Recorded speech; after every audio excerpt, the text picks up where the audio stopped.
ಪ್ರಿಯರೇ, ದೇವರು ಒಳ್ಳೆಯವರು, ಒಳ್ಳೆಯದನ್ನೇ ಮಾಡುವವರಾಗಿದ್ದಾರೆ. ದೇವರ ಉಡುಗೊರೆಗಳೆಲ್ಲವೂ ಉಚಿತವಾಗಿವೆ. ಆದರೆ ಮನುಷ್ಯನು ಅವುಗಳನ್ನು ಪಡೆಯಲು ಏನಾದರೂ ಕೊಡಲು ಪ್ರಯತ್ನಿಸುವುದರೊಂದಿಗೆ ಅವುಗಳನ್ನು ಪಡೆಯೋದಿಲ್ಲ. ದೇವರ ಉಡುಗೊರೆಗಳನ್ನು ಹೊಂದುವುದಕ್ಕೆ ನೀವು ಯೋಗ್ಯರಾಗಿದ್ದೀರಾ ಎಂಬುದನ್ನು ನಿಮ್ಮನ್ನು ನೀವು ಕೇಳಿಕೊಳ್ಳಿ. ನೀವಿನ್ನೂ ಪವಿತ್ರಾತ್ಮ ಭರಿತರಾಗುವುದಕ್ಕೆ ಇದೇ ಮುಖ್ಯ ಕಾರಣ ಇರಬಹುದು. ಯೇಸು ಈ ಭೂಮಿಯಲ್ಲಿದ್ದಾಗ ಫರಿಸಾಯರು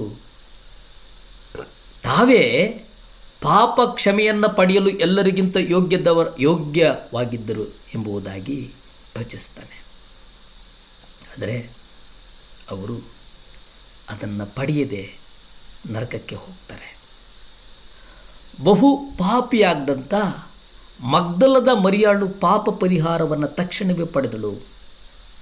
ಅಪರಾಧ ಜೀವಿತವನ್ನು ನಡೆಸಿದ ಆ ಕಳ್ಳನು ಶಿಲುಬೆಗೇರಿದ ದಿನವೇ ಕ್ಷಣ ಮಾತ್ರದಲ್ಲೇ ಪಾಪ ಕ್ಷಮೆಯನ್ನು ಪಡೆದು ಪರದೈಸಿಗೆ ಹೋದನು. ದೇವರು ತನ್ನ ಒಳ್ಳೆ ಉಡುಗೊರೆಗಳನ್ನು ಅದಕ್ಕೆ ಯೋಗ್ಯರಿಲ್ಲದವರಿಗೂ ಕೊಡ್ತಾರೆ. ದ್ರಾಕ್ಷಿ ತೋಟದಲ್ಲಿ ಕೆಲಸ ಮಾಡುವ ಗಳಿಗೆಯಲ್ಲಿ ಬಂದವರಿಗೆ ಅವರು ಯಾವುದನ್ನು ಸ್ವೀಕರಿಸಲು ಅರ್ಹರಲ್ಲವೆಂದು ತಿಳಿದಿತ್ತು. ಆದರೆ ಮೊದಲು ಬಂದವರ ಸಂಬಳಕ್ಕೆ ಅರ್ಹರೆಂದು ಯೋಚಿಸಿದರು. ಅವರೇ ಕಡೆಯವರಾದರು. ದುಂದುಗಾರನ ಮಗನ ದೃಷ್ಟಾಂತದಲ್ಲಿ ಆ ತಂದೆಯ ಕೈಯಲ್ಲಿ ಒಂದು ಉಂಗುರವಿತ್ತೆಂದು ನಾವು ಓದ್ತೇವೆ. ಒಂದು ದಿನ ಎಲ್ಲ ಹಣವನ್ನು ಹಾಳು ಮಾಡಿದ ಕಿರಿಯ ಮಗನಿಗೆ ಆ ಉಂಗುರವನ್ನು ಕೊಟ್ಟು ಬಿಡ್ತಾನೆ. ಏಕೆ ಆ ಹಿರಿಯ ಮಗನಿಗೆ ಕೊಡಲಿಲ್ಲ? ಏಕೆಂದರೆ ಅವನು ಸ್ವನೀತಿ ಉಳ್ಳವನಾಗಿರ್ತಾನೆ.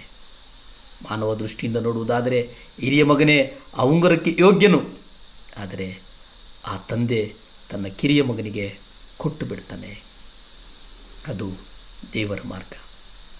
ತನ್ನ ಸನ್ನಿಧಿಯಲ್ಲಿ ಯಾರ ಹೆಮ್ಮೆ ಪಡಬಾರದೆಂದು ಕಾರಣಕ್ಕೆ ಮತ್ತು ಮನುಷ್ಯನ ಅಹಂಕಾರವನ್ನು ಅಡಗಿಸಲು ದೇವರು ಹೀಗೆ ಮಾಡ್ತಾರೆ. ಆತನ ಹಾದಿ ನಮ್ಮ ಹಾದಿಯಲ್ಲ. ಆತನ ಯೋಚನೆಗಳು ನಮ್ಮ ಯೋಚನೆಗಳಲ್ಲ.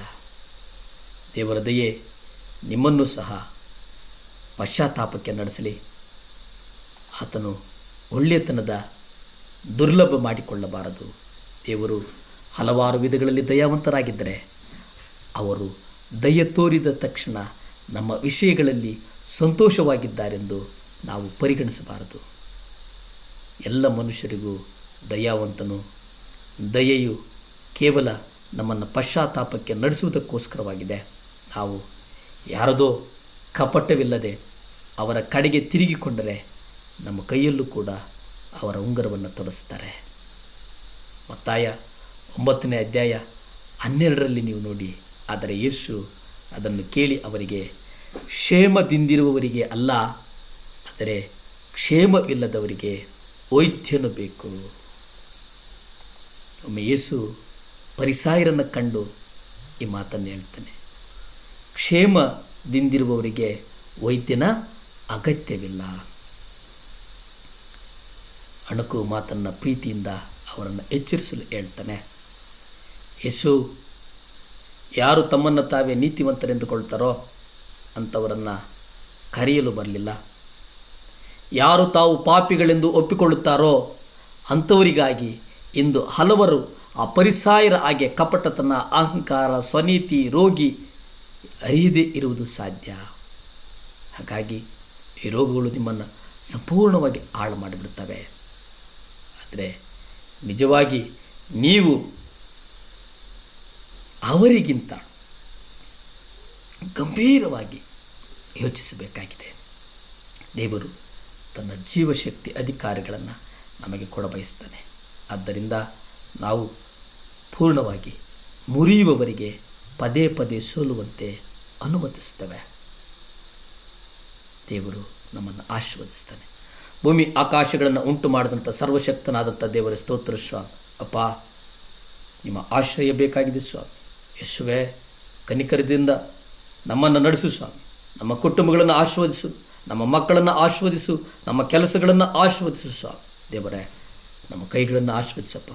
ನಮ್ಮ ಪಾಪಗಳನ್ನು ಮನ್ನಿಸು ಸ್ವಾಮಿ. ಯೇಸಪ್ಪ, ವಿಶೇಷವಾಗಿ ಸ್ವಾಮಿ ನಮ್ಮನ್ನು ಜಗತ್ತಿನ ಮೂಲೆ ಮೂಲೆಗೂ ನಡೆಸು ಸ್ವಾಮಿ. ಯೇಸುವಿನ ನಾಮದಲ್ಲಿ ಬೇಡ್ತಾ ಇದ್ದೇನೆ ಪರಮ ತಂದೆಯೇ. ಆಮೇನ್ ಆಮೇನ್. ಹಲ್ಲೆಲೂಯಾ.